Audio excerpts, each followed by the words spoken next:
Hello everyone, welcome to Efforts.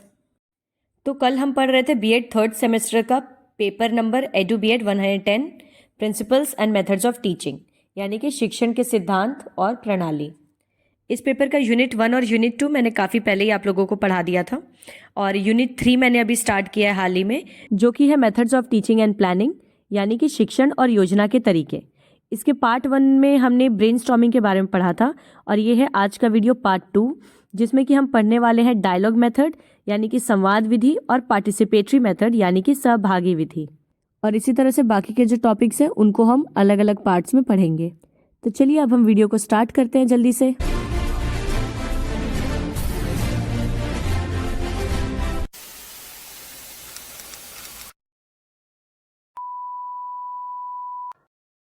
तो सबसे पहले डायलॉग मेथड, हिंदी में इसे कहते हैं संवाद विधि। चलिए जान लेते हैं इसका concept of dialogue method. It is a teaching method centred around open ended discussions and collaborative inquiry. The dialogue method of teaching is an educational approach that emphasizes the importance of conversation and discussion in the learning process. ये एक शिक्षण पद्धति है जिसमें कि खुली चर्चा यानी कि ओपन एंडेड डिस्कशन शामिल होता है, और उसके साथ ही सहयोगात्मक पूछताछ पर केंद्रित होती है ये विधि। इस मेथड में यूजुअली लोग डायलॉग्स या डिस्कशंस के थ्रू एक दूसरे की समस्याओं का समाधान करते हैं, या फिर जो भी डाउट्स होते हैं उनको क्लैरिफाई करते हैं। शिक्षण की संवाद पद्धति जो होती है ये एक शैक्षिक दृष्टिकोण है जिसमें कि सीखने की प्रक्रिया में बातचीत और चर्चा के महत्व पर जोर दिया जाता है। It's based on the idea that learning is a social and collaborative activity and that students learn best when they are actively engaged in dialogue with their peers and teachers. This method, named after Socrates, hence called Socratic method. देखिए, अब ये विधि इस बात पर आधारित है कि जो सीखने की प्रक्रिया है वो एक सामाजिक और सहयोगात्मक गतिविधि है। कहने का मतलब ये है कि कोई भी छात्र सबसे अच्छा तब सीख पाता है किसी भी चीज़ को जब वो खुले रूप से मतलब पूरा फ्रीली अपने टीचर से या अपने पीयर से, जो उसके क्लासमेट्स हैं, उनसे किसी भी टॉपिक पर डिस्कशन कर सके, यानी अपने डाउट्स को क्लियरली प्रेजेंट कर सके और उनका आंसर भी आसानी से समझ सके। ना कि कोई स्टोरी टेलिंग मेथड या लेक्चर मेथड, इन सब से बच्चों को सीखने में मुश्किल होती है। तो जब बच्चे अपने साथियों या फिर शिक्षकों के साथ सक्रिय रूप से बातचीत में लगे होते हैं तो इस तरह से वो आसानी से किसी भी चीज़ को सीख पाते हैं। और इस पद्धति का नाम सोक्रेट्स पद्धति भी है क्योंकि इसे सोक्रेट ने ही उत्पन्न किया था। सोक्रेट्स को हिंदी में सुकरात कहा जाता है, ठीक है। तो जो हिंदी वाले बच्चे हैं वो सुकरात लिखेंगे। कंसेप्ट लिखने के बाद आप लिखेंगे की कैरेक्टरिस्टिक्स ऑफ डायलॉग मेथड, यानी कि संवाद पद्धति की कुछ प्रमुख विशेषताएं। सबसे पहला है focus on interaction. The dialogue method is centred around the exchange of ideas between the teacher and students and among students themselves. इसकी सबसे बड़ी खासियत यह है कि ये बातचीत पर ध्यान देती है, यानी संवाद पद्धति शिक्षक और छात्रों के बीच और उसके साथ ही स्वयं छात्र जो है उनमें आपस में विचारों के आदान प्रदान पर केंद्रित है। Active student participation. Students are not passive recipients of information, but are actively involved in constructing their own understanding through discussion and debate. संवाद पद्धति में सक्रिय छात्र भागीदारी होती है। कहने का मतलब यह है कि छात्र जानकारी के निष्क्रिय प्राप्तकर्ता नहीं होते, यानी ऐसा नहीं कि उसमें बस एक टीचर आ रहा है और उनको नॉलेज देके चला जा रहा है, बल्कि चर्चा और बहस के माध्यम से छात्र अपनी समझ बनाने के लिए सक्रिय रूप से शामिल होते हैं, यानी वो खुद डिस्कशंस करते हैं डायलॉग्स के through to clear their doubts. Emphasis on critical thinking. The dialogue method encourages students to think critically about different perspectives, analyse information and form their own opinions. आलोचनात्मक सोच पर जोर। संवाद पद्धति जो होती है वो छात्रों को विभिन्न दृष्टिकोण के बारे में गंभीर रूप से सोचने और जानकारी का विश्लेषण करने और उसके साथ ही अपनी राय बनाने के लिए भी प्रोत्साहित करती है। Collaborative learning. Students work together to solve problems, share ideas and learn from each other. Collaborative learning का मतलब होता है सहयोगात्मक शिक्षा। इसमें छात्र एक दूसरे की मदद से समस्याओं को हल करने की कोशिश करते हैं, और इसके साथ ही वो अपने विचारों को भी साझा करते हैं और एक दूसरे से सीखने के लिए भी मिलकर काम करते हैं। Respectful communication. The dialogue method promotes respectful and open communication, where all voices are valued and heard. सम्मानजनक संचार। संवाद पद्धति जो होती है वो सम्मानजनक और खुले संचार को बढ़ावा देती है, जिसमें कि सभी आवाज़ों को महत्व दी जाती है। कहने का मतलब यह है कि सभी छात्रों का जो सोचने का तरीका या उनके विचार हैं उनको सुना जाता है और सभी को बराबर समझा जाता है। चलिए इसकी डेफिनेशन देख लेते हैं, फिलोसफर्स के द्वारा जो डेफिनेशंस दी गई हैं। संवाद पद्धति की परिभाषा। Paulo Freire, dialogue is a tool for liberation and social transformation. Paulo Freire के अनुसार संवाद मुक्ति और सामाजिक परिवर्तन का एक उपकरण है। Socrates, the dialogue method of teaching as a collaborative inquiry between the teacher and student facilitated through a series of questions and answers. सुकरात के अनुसार शिक्षक और छात्र के बीच सहयोगात्मक पूछताछ के रूप में शिक्षण की संवाद पद्धति प्रश्नों और उत्तरों की एक श्रृंखला के माध्यम से सुगम होती है। तो ये फिलोसफर्स की डेफिनेशन है, ये आप एज इट इज रट लीजिएगा। Aims of dialogue method. संवाद पद्धति के उद्देश्य। The main aim of dialogue method is to develop critical thinking and problem solving skills. तो संवाद पद्धति का मुख्य उद्देश्य तो ये होता है कि वो आलोचनात्मक सोच और समस्या समाधान कौशल को विकसित करे। It aims to foster active listening and communication. इसका अगला उद्देश्य है कि ये सक्रिय श्रवण और संचार को बढ़ावा दे, यानी बच्चों को अच्छे से सुनना और अच्छे से अपनी बात को कहना सिखाना। Its aim is to promote respect for diverse viewpoints. सबसे महत्वपूर्ण तो ये है कि इसका उद्देश्य विविध दृष्टिकोणों के प्रति सम्मान को बढ़ाना है, यानी जिस तरह से बच्चे चिड़चिड़ा जाते हैं या दूसरे के पॉइंट ऑफ व्यू को सुनना नहीं चाहते हैं, वहीं दूसरी तरफ डायलॉग मेथड जो है वो बच्चों के अंदर टॉलरेंस डेवलप करता है। It encourages collaborative learning and knowledge construction. ये सहयोगात्मक शिक्षा यानी आपस में एक दूसरे के डाउट्स को क्लियर करना और ज्ञान निर्माण को प्रोत्साहित करती है। By engaging the students in open-ended discussions and critical thinking, it aims to foster their deeper understanding of complex concepts. इसका उद्देश्य छात्रों को खुली चर्चाओं और आलोचनात्मक सोच में शामिल करके जटिल अवधारणाओं के बारे में उनकी गहरी समझ को बढ़ावा देना है। अब हम एडवांटेजेस जान लेते हैं। एडवांटेजेस ऑफ डायलॉग मेथड, संवाद पद्धति के लाभ। It increases student engagement and motivation. ये छात्रों की व्यस्तता और प्रेरणा को बढ़ाता है, यानी इसमें बच्चे बहुत ज़्यादा एंगेज रहते हैं और उसके साथ ही उनका मोटिवेशन भी डेवलप होता है। It promotes deeper understanding and critical thinking. ये गहरी समझ और बच्चों के अंदर आलोचनात्मक सोच को भी बढ़ावा देता है।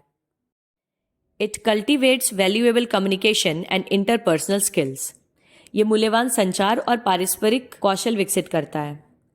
It creates a more inclusive and student centred learning environment. ये अधिक समावेशी और छात्र केंद्रित शिक्षण वातावरण बनाता है। अब एडवांटेजेस के बाद हम इसके कुछ लिमिटेशंस जानेंगे। संवाद पद्धति की सीमाएं। It can be time consuming and challenging to facilitate effectively. तो इसके साथ सबसे बड़ी दिक्कत तो ये आती है कि ये काफ़ी ज़्यादा समय लेने वाला होता है, यानी डायलॉग मेथड टाइम कंज्यूमिंग है। ऑब्वियसली सारे बच्चे अपना अपना ओपिनियन रखते हैं सामने और डिस्कशन करते हैं, तो इसमें टाइम तो लगता ही है। और दूसरा चीज़ कि ये चुनौतीपूर्ण भी होता है। It may not be suitable for all learning objectives और स्टूडेंट पॉपुलेशंस। ये सभी शिक्षण उद्देश्यों या छात्र आबादी के लिए उपयुक्त नहीं हो सकता। डायलॉग मेथड को आप 40-45 बच्चों की आबादी में नहीं यूज़ कर सकते हैं, क्योंकि एक एक बच्चे से डिस्कशन और ये मतलब काफ़ी ज़्यादा वेस्टेज ऑफ टाइम हो जाएगा। और उसमें कई बार तो होता है कि बच्चे इफेक्टिवली पार्टिसिपेट नहीं करते हैं, ज़्यादा टाइम तो बातें करने में ही बिजी रहते हैं। It requires careful planning and preparation to ensure meaningful discussions. सार्थक चर्चा सुनिश्चित करने के लिए सबसे ज़्यादा ज़रूरी होता है कि सावधानीपूर्वक योजना बनाई जाए और इसकी तैयारी की जाए। Now our next topic is participatory method, यानी सहभागी पद्धति। आपको नाम से ही पता चल रहा होगा, पार्टिसिपेट करना मतलब भाग लेना, ठीक है। तो चलिए जानते हैं ये क्या है। कंसेप्ट ऑफ पार्टिसिपेटरी मेथड, सहभागी पद्धति की अवधारणा। It is a teaching approach that actively involves learners in the learning process. This method of teaching shifts the focus from teacher-centered instruction to the student-centered learning. तो सबसे पहले तो ये एक शिक्षण दृष्टिकोण है जो कि सीखने की प्रक्रिया में शिक्षार्थियों को सक्रिय रूप से शामिल करता है। यानी शिक्षण की ये पद्धति शिक्षक केंद्रित निर्देश से छात्र केंद्रित शिक्षण पर ध्यान केंद्रित करती है। यानी इसमें बच्चे का एक्टिव पार्टिसिपेशन होता है, ना कि टीचर का इंस्ट्रक्शन या लेक्चर मेथड। तो आप इसमें बता सकते हैं कि पार्टिसिपेटरी मेथड में चिल्ड्रन जो होते हैं या जो स्टूडेंट है वो एक्टिवली पार्टिसिपेट करता है। अब इसके की कैरेक्टरिस्टिक्स देख लेते हैं हम। सहभागी पद्धति की प्रमुख विशेषताएं। पहला तो है कि ये कोलैबोरेटिव होता है। Researchers and participants work together to define the research question, collect data, analyze findings, and disseminate results. इस मेथड में यूजुअली किसी भी टॉपिक पे रिसर्च करने के लिए दे दिया जाता है। अब बच्चे और टीचर साथ में मिलकर यानी सब पार्टिसिपेट करके इस क्वेश्चन को ढूंढने की कोशिश करते हैं या उस पर रिसर्च करते हैं। अब सहभागी पद्धति सहयोगात्मक होती है, यानी कि शोधकर्ता जो है और जो प्रतिभागी है। तो कोलैबोरेटिव के अलावा ये एम्पावरिंग भी है। Participatory methods aim to empower participants by giving them a voice and a sense of ownership over the research process. सशक्त बनाना। ये जो सहभागी तरीके हैं इनका उद्देश्य होता है प्रतिभागी को अनुसंधान प्रक्रिया पर अपनी आवाज और स्वामित्व की भावना देकर उन्हें सशक्त बनाना। Relevant.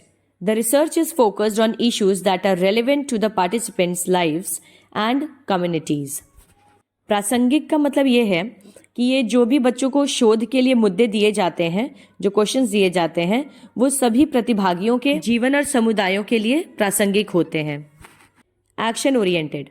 Participatory methods often aim to lead to concrete action or change rather than simply producing knowledge for its own sake. ये क्रिया उन्मुख होता है, जहाँ एक तरफ हमने देखा कि अभी तक जितने मेथड्स थे उसमें केवल डिस्कशंस और वर्बल चीज़ें ही हो रही थी, लेकिन पार्टिसिपेटरी मेथड में क्या होता है कि बच्चों को वेरियस टॉपिक्स पर रिसर्च करने को बोला जाता है, जिसमें कि बच्चे फिजिकली भी इन्वॉल्व होते हैं अलग अलग जगहों पे जाकर रिसर्च करने के लिए। भागीदारी के तरीकों का जो लक्ष्य होता है वो अक्सर केवल अपने लिए ज्ञान उत्पन्न करने के बजाय ठोस कार्यवाही या फिर परिवर्तन करने पर जोर देता है। Culturally sensitive. Participatory methods are designed to be respectful of the cultural context of the participants. सांस्कृतिक रूप से ये काफ़ी संवेदनशील होता है। सहभागी पद्धति के सभी तरीके प्रतिभागियों के सांस्कृतिक संदर्भों का सम्मान करने के लिए डिज़ाइन किए जाते हैं। Definition of participatory method. देखिए, यूजुअली पार्टिसिपेटरी मेथड के लिए किसी फिलोसोफर की ऐसे स्पेसिफिक डेफिनेशन मुझे नहीं मिली कहीं। स्टिल कुछ बातें जो मुझे पता चली हैं, आप चाहें तो इन्हें ऐड कर सकते हैं अपने आंसर में। जैसे कि many philosophers argue that participatory methods can lead to better decision making as they can bring a wider range of perspectives to the table. कई दार्शनिकों का तर्क है कि भागीदारी के तरीके या फिर जो सहभागी पद्धति है, इससे बेहतर निर्णय लेने में मदद मिल सकती है, क्योंकि व्यापक दृष्टिकोण को सामने ला सकते हैं। One common thread is the idea that participatory methods are ways of involving people in decision making and problem solving that affect them. कई दार्शनिकों का यह भी मानना है कि सहभागी पद्धति लोगों को निर्णय लेने और समस्या समाधान में शामिल करने के तरीके हैं जो उन्हें काफ़ी प्रभावित भी करते हैं। AIIMS of participatory method. सहभागी पद्धति के उद्देश्य। Increased student engagement and motivation. By actively participating in learning activities, students become more invested in the material. इसका पहला उद्देश्य है छात्रों की संलग्नता और प्रेरणा में वृद्धि करना। सीखने की गतिविधियों में सक्रिय रूप से भाग लेने से छात्र अधिक से अधिक उस रिसर्च में अपने आप को निवेशित करते हैं। Development of critical thinking and problem solving skills. Participatory methods encourage students to analyse information, formulate questions and work collaboratively to solve problems. इसका अगला उद्देश्य है आलोचनात्मक सोच और समस्या समाधान कौशल का विकास करना। सहभागी विधि ये छात्रों को जानकारी का विश्लेषण करने, प्रश्न तैयार करने और समस्याओं को हल करने के लिए सहयोगात्मक रूप से काम करने के लिए प्रोत्साहित करती है। Deeper understanding and meaningful learning. When students are actively involved in constructing knowledge, they develop a deeper understanding of the concept. गहरी समझ और सार्थक सीख को बढ़ाना। जब भी छात्र ज्ञान के निर्माण में सक्रिय रूप से शामिल होते हैं तो उनमें अवधारणाओं की गहरी समझ विकसित होती है। It enhances student engagement and motivation. ये छात्रों की सहभागिता और प्रेरणा को बढ़ावा देता है। It develops critical thinking, problem solving and decision making skills. ये आलोचनात्मक सोच, समस्या समाधान, निर्णय लेने के कौशल को भी विकसित करता है। It fosters a sense of ownership and responsibility for learning. इसका उद्देश्य सीखने के लिए स्वामित्व और जिम्मेदारी की भावना को बढ़ावा देना भी है। It promotes collaboration and team work. ये सहयोग और टीम वर्क को भी बढ़ावा देने का उद्देश्य रखता है। अब है एडवांटेजेस ऑफ प्रिपरेटरी मेथड, सहभागी पद्धति के लाभ। It increases student engagement and motivation. तो सबसे पहले तो ये छात्र की व्यस्तता और प्रेरणा को बढ़ावा देता है। It develops essential life skills such as communication, collaboration and problem solving. ये संचार, सहयोग और समस्या समाधान जैसे आवश्यक जीवन कौशलों को भी विकसित करता है। It creates a more inclusive and equitable learning environment. ये अधिक समावेशी और न्याय संगत शिक्षण वातावरण को बनाता है। It allows for differentiated instruction to cater to diverse learning styles. ये विविध शिक्षण शैलियों को पूरा करने के लिए विभेदित निर्देश की अनुमति भी देता है। Participatory methods shift the focus from teacher-centered instruction to student-centered learning, empowering students to take ownership of their education. सहभागी पद्धति शिक्षक केंद्रित निर्देश से ध्यान हटाकर छात्र केंद्रित शिक्षण की ओर ले जाती है, जिससे कि छात्रों को अपनी शिक्षा का स्वामित्व लेने का अधिकार मिलता है। Many participatory methods involve hands-on activities and real-world problem solving, making learning more relevant and applicable to students' lives. पहले तो आप ये जानें कि प्रिपरेटरी मेथड में किस टाइप के क्वेश्चन दिए जाते हैं। मान लीजिए आपने अपने क्लास के बच्चों को ग्रुप में डिवाइड किया और उन्हें बताया कि आपको रिसर्च करनी है what are the challenges for girls safety या what are the challenges for girls education. अब सारे बच्चे अपनी लोकेलिटी में जाकर आसपास की जगहों से ये पता करने की कोशिश करेंगे कि क्या क्या दिक्कतें लड़कियों को आती हैं एजुकेशन के टर्म्स में या सेफ्टी के टर्म्स में। तो इसी तरह के टॉपिक्स बच्चों को दिए जाते हैं। तो कई सहभागी विधियों में व्यवहारिक गतिविधियां और वास्तविक दुनिया की समस्या समाधान शामिल होते हैं, जो सीखने को छात्रों के जीवन के लिए अधिक प्रासंगिक और लागू बनाते हैं, यानी ऐसी सिचुएशन जो वो रियल लाइफ में भी देखते हैं। लास्ट टॉपिक है हमारा लिमिटेशंस ऑफ प्रिपरेटरी मेथड, यानी सहभागी पद्धति की सीमाएं। It can be time consuming and challenging to implement effectively. अब देखिए, एक चीज़ आप नोटिस करेंगे तो आपको ज़्यादातर जो मेथड्स हैं उसमें सेम टॉपिक्स और पॉइंट्स मिल जाएंगे, तो एक याद करने से भी आप कई सारे के आंसर्स मतलब सेम चेप सकते हैं सब में। तो इसकी सबसे बड़ी सीमा तो ये है कि ये प्रभावी ढंग से लागू करने के लिए काफ़ी ज़्यादा समय लेता है और चुनौतीपूर्ण भी होता है। It may require significant planning and preparation. इसके लिए महत्वपूर्ण योजना और तैयारी की आवश्यकता होती है। It requires a supportive and collaborative classroom environment. इसके लिए एक सहायक और सहयोगात्मक कक्षा वातावरण की आवश्यकता होती है। Evaluating student learning in participatory settings can be challenging as traditional tests may not fully capture the depth of understanding gained through active involvement. कई बार सहभागी सेटिंग में छात्रों के जो सीखने का मूल्यांकन करना है वो चुनौतीपूर्ण हो जाता है, क्योंकि जो पारंपरिक प्रशिक्षण है यानी जो यूजुअल तरीका है टेस्ट लेने का, वो कई बार सक्रिय भागीदारी के माध्यम से जो प्राप्त समझ की गहराई है उसको मापने के लिए काफ़ी नहीं होता। आप ये नहीं पता लगा सकते कि बच्चे को उस पर्टिकुलर टॉपिक की कितनी ज़्यादा मतलब नॉलेज हुई है या क्या उसने समझा है, क्योंकि इसमें कोई रिटन टेस्ट नहीं होता ना। Effective facilitation of participatory activities requires significant teacher training and preparation including knowledge of various group dynamics and strategies. भागीदारी गतिविधियों की प्रभावी सुविधा के लिए महत्वपूर्ण शिक्षक प्रशिक्षण और तैयारी की आवश्यकता होती है, जिसमें कि विभिन्न समूह गतिशीलता और रणनीतियों का ज्ञान भी शामिल है, यानी टीचर को नॉलेजेबल होना चाहिए इस मेथड को कंडक्ट कराने के लिए। So that is it for today. Thank you so much. मिलते हैं अब हम अगले वीडियो में, और जितना अभी तक पढ़ाया उसको अच्छे से पढ़ लीजिएगा, अपने एग्ज़ाम को अच्छे से दीजिए।